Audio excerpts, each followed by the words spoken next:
بسبب هذا المجسرات الغير كاملة والطرق المزدحمة. يعني أنت مقابل جامعتين صارن، جامعة تكريت وجامعة الحضارة. هنا جاي نلاحظ حوادث كثيرة بسبب السرعة الزائدة من قبل سواق التريلات والسيارات المركبات الكبيرة. ثاني شيء هنا المفروض مفرزات مرور تتواجد هنا بهذا المكان، لأن جاي نشوف البارحة حادث، شفت جزء سائق دليفري توفى بسبب السرعة، تريلا داسته وطلعت، ماكو لا رقابة هنا ولا أي شيء. إنه يكمل هالمجسرات هذه، توسع الطرق شوية على مود تخف الازدحامات وتواجد مفرزات للمرور حتى تحاسب السواق اللي يمشي سريع ايش عنده. يعني انت مقابل جامعتين وحياة طلاب، هاي مو يعني اقل سيارة شريت لها 3 نفرات 4 نفرات طلاب، يعني هاي شنو ذنبها؟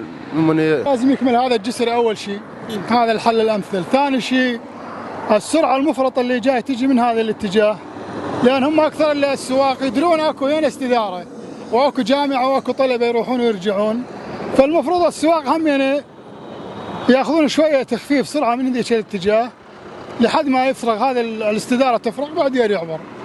واللي يجي من هذاك الاتجاه وهم تا يستدار المفروض يعني ينتبه على الطريق اللي جاي من غادي، يخاف سياره تجي سياره مسرعه وهم تسوي حادث.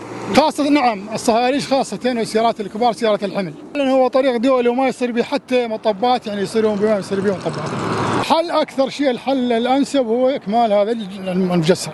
الموتور هنا خطيه دعمه بتريلا ما ادري راسه وما ادري ايش لو اشتلوا مكانه. يوميا حوادث سرعه يعني السداره هاي منها، يعني هاي السياره اللي يجي ما يقف، يعني بس هم الطب هنا مقابل يعني السداره اللي غاد. يعني هذا اشتغلوا به شهر زمان تركوه بعد ماكو شغل به. تركوه ما اشتغل به هسه حاليا. تروح وتجي يعني المفروض الجسر هاي يستعجلون به يكملونه. الحل الامثل انه الجسر هذا بس يكملون لنا اياه، لان جاي نعاني احنا من جامعه تكريت. هسه كثره الحوادث والازدحامات هنا تصير بهذا المكان كله من وراء المجسر هذا.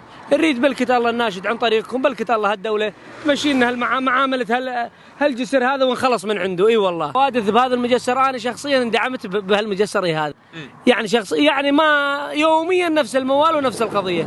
وشوفت عينك انت بعد اليوم عطله 6 كانون وتعرف انت، بس بعد انت شوف تعال باكر يوم الامتحانات وقت الدوام وشوف شلون تجي تصير هنا. انت اليوم خاليه، اليوم الحمد لله نعمه من الله سبحانه وتعالى.